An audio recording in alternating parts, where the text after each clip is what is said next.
Woohoo! Ladies and gentlemen, today we are discussing 2023 Mazda MX-5 Club versus a GR86 or BRZ. Which one should you buy? And these are my thoughts as a current 2022 GR86 base owner.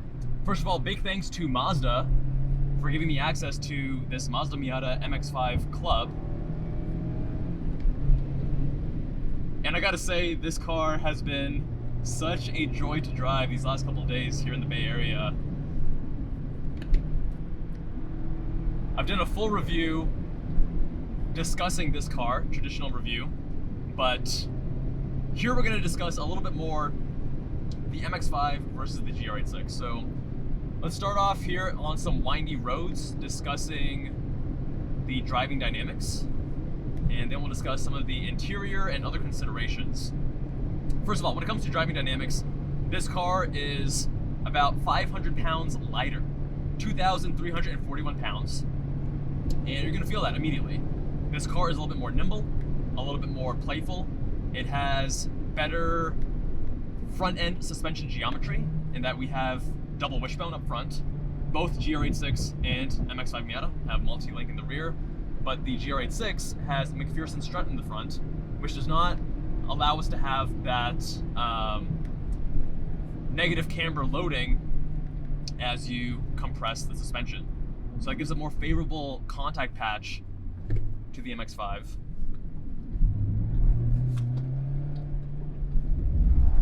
Woohoo!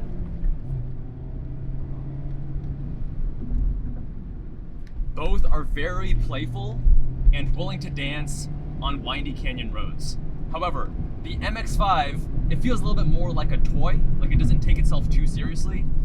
It has softer suspension, it has more body roll, it's light, it's very tossable, maybe a little bit snappier is what I should say. A little bit quicker to rotate with that shorter wheelbase. We have a roughly 91-inch wheelbase versus 101 inches for the GR86. Longer wheelbase tends to give you more stability. The GR86 is more serious. It is stiffer sprung. It's a hard top. Both are actually surprisingly rigid. This is a very rigid chassis for a convertible, which is difficult to do. But Mazda have really engineered this MX-5 Miata brilliantly, and you can watch, I watched some Savage Geese videos on their Miata series going over all the thought that went into making this the best possible roadster that they could. And Mazda did a fantastic job. This car is so fun to drive. It's almost like this is optimized for canyon carving. It's light, nimble, tossable, compliant suspension. You have a drop top so that when the weather is nice, you can enjoy it. Whereas the GR86 and BRZ, they have a slightly different philosophy, right? Hard top, so you have improved chassis rigidity at a given weight. You have back seats, larger, a little bit heavier, but more power too. The newer generation, especially, is substantially quicker than this. Torquier motor,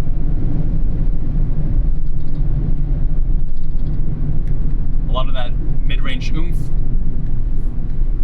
Whereas this Miata, it eggs you on to rev it out hard because it makes most of that power up at the top, red line of 7,500 RPM, makes 181 horsepower at 7,000 RPM. And it really encourages you to engage with this transmission. This transmission is sublime. It is better to use than the GR86s.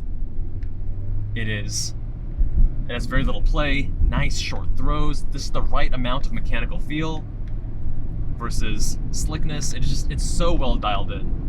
But the steering in the GR86, I would say, is a little bit better. This has less feedback. The GR86 does have this, and the BRZ, this on-center strange numbness, but you get used to that. It's not a deal breaker by any means. The feedback in the steering rack of those cars is, I would say, superior. However, again, Mazda did a lot of thought and engineering to make this also a fantastic steering rack. It's just not quite as good.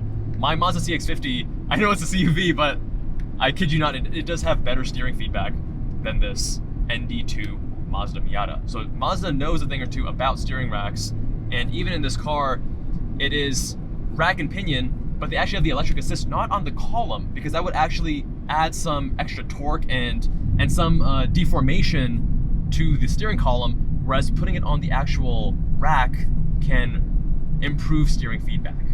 So to summarize the two with regards to driving dynamics, Mazda Miata, I'd say it comes across as a little bit more toyish, a little bit more playful, a little bit more, hey, let's have a special occasion, let's not take ourselves too seriously, let's have fun, we can drop the top, we're really light, nimble, tossable. The GR86, BRZ are a little bit more focused, a little bit more serious in their nature, a little bit heavier, a little bit more powerful. Both are very capable on track, but out of the box, without any modifications, I would say that the GR86/BRZ are probably better suited. Again, if you want to hear more of my thoughts on driving dynamics, then check out the full Mazda MX-5 review that I've done previously. You can click up here or down in the description. All right, so beyond that, what are the other considerations when choosing between these two fantastic cars? First of all, as car enthusiasts, as driving enthusiasts, we are so fortunate to have the opportunity to choose between these two affordable front-engine, rear-wheel drive Japanese sports cars. It is such a treat, such a pleasure, and you can't go wrong. But that being said, there are two different types of people, and one is probably going to be a better fit than the other, depending on your use case. So let me explain. If you have two vehicles in the garage, and one is practical, and you want a fun toy, maybe you just use it on the weekends, special occasions, then the Mazda Miata is gonna feel like a more special vehicle. It has a little bit more of a specialized nature. And what I mean by that is, every time you get in the Mazda MX-5 Miata, it feels very different from any other car. Part of that is the fact that, I mean, it's a convertible. You're already giving up some practicality with regards to rear trunk space, some NVH. Convertibles are generally going to be harsher with regards to NVH, although the Mazda Miata handles NVH very, very well. It is going to be noisier when you're on the highway, right? It feels like a more special occasion, whereas when you're in a GR86 or BRZ, it's still very much a sports car, but your hardtop, your NVH is a little bit lower, it's a little bit larger, a little bit more practical. You're not making as much of a compromise to drive that, and that can actually reduce some of the specialness that you feel when you get behind the wheel. So that's consideration number one. If you, on the other hand, only have a single vehicle, and this needs to be serving dual duty, not just your fun track, canyon carver, etc., but also you go get groceries, you live your life out of just this car, keep in mind, this is the trunk space. This is a carry-on, and I have a bag here of some food, and there isn't that much more space to work with. If you're going on a weekend trip with maybe your significant other, it's gonna be, you guys can fit your bags in here, but that's about all you can fit. You're not gonna really be going snowboarding or, you know, mountain biking unless maybe you get a rack on the rear somehow. It's a little bit more impractical from that front. So the GR86, on the other hand, you can fold those rear seats down. It's like a clown car, how much you can fit in. And I lived with just a 2013 Scion FRS for 9 years. Same size, same practicality as the GR86 and BRZ, of course. And I did not feel like I was making much of a compromise, actually. It was far more practical than I think most people would realize as a single vehicle. The other thing to keep in mind is the trim. So this is the Club. You have Sport, Club, and Grand Touring. This comes in around $31,000 MSRP, which is around the same price as a GR86 or BRZ in the higher trim. They're premium trim, or I guess BRZ calls it limited. But this is really the one you want in terms of bang for your buck, because you get the performance goodies, you get the LSD, and if you're going to be pushing this car hard on the canyons, hard on track, you definitely want the LSD.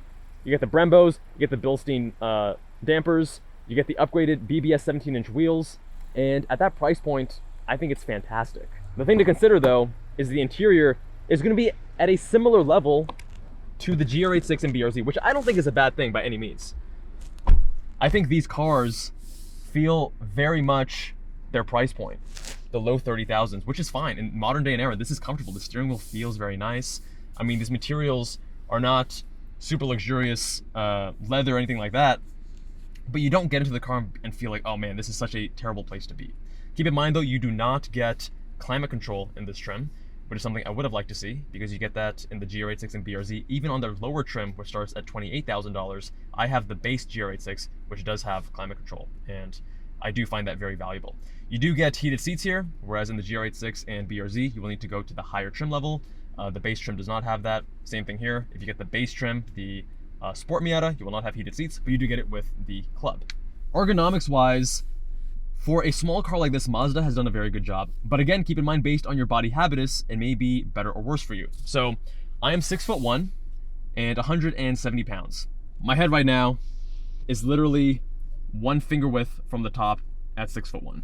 The seats, you cannot push any lower. You can always get aftermarket seats to lower further, but I do wish I was sitting a little bit lower than I currently am. The steering wheel here does telescope, as it does in the GR86 BRZ, and I'm able to get into a decent position such that my arms do not have to extend too much compared to my feet, and both the Miata and the GR86 dialed in pretty well the distance of wheel to pedals, especially for taller drivers. While the interior is of course going to be cramped, you're in a really small 2,300 pound car, it's not as bad as you might initially expect. When you get inside, you feel like, oh my god, this is really tiny. But me and my buddy went to a wedding yesterday. I'm wearing a suit, he's wearing a suit, he's also a larger guy like me, and we didn't have any issues. We were comfortable in this car. So I think it's one of those things that might surprise you and you may take initial notice to, but the more you drive it, you'll get used to it, and the actual size in here is not bad in terms of your comfort of being able to move around, feeling like you have enough space. The problem though is storage. GR86 and BRZ are gonna have much more glove box storage as well as center console storage. Those are also limited because they're small sports cars, but this is really compromised. Storage space here, as you can see, quite small. And even figuring out where to put your phone. I guess you can put it over here, but then it can slide around. Can't really put it in here, it's too large. So I would probably have to get a phone mount or similar. The other thing with ergonomics is actually this area here. I'm not the biggest fan because the rotary I have no problem with, and you can actually use the touchscreen while you're driving, at least with CarPlay or Android Auto. But the issue is that whenever I move my arm back to use this, my elbow hits these cup holders. So I can remove the cup holders, but then I lose the practicality of having them there. Now I can move it back, and I can actually reach both this dial and the volume dial without issue, but now my arm is hitting onto this and it's still a little bit awkward. I'm getting a little bit of pinching back here when I'm trying to adjust the volume. So not ideal, especially if you're taller, but not a deal breaker. I think this is something that is a bit of a compromise that, again, you'll get used to. I've taken this top up and down so many times during this weekend, and I love how you can just do it one-handed, so easy. Now, of course, it's drizzling, so we're gonna put it back up. Again, one-handed, sitting in the driver's seat without even having to get out. Boom, and you're set. Windows up. Super easy. It really makes it much more pleasurable to use the drop top. Now, the final thing is, where do you live? I live in Las Vegas, and because of the climate, because of the driving roads, because of the fact that it is either scorching hot for half the year or freezing cold for half the year, and spring and fall feel like they're too short, those are the times when I would actually want to use a convertible. I feel like having a convertible in that climate is not ideal. Now, if I lived in San Diego, I would almost certainly buy a convertible, either this or an S2000. That's something that I think a lot of us don't consider as much as we should. Where you live is going to very much dictate the type of enjoyment that you can extract from a vehicle like this.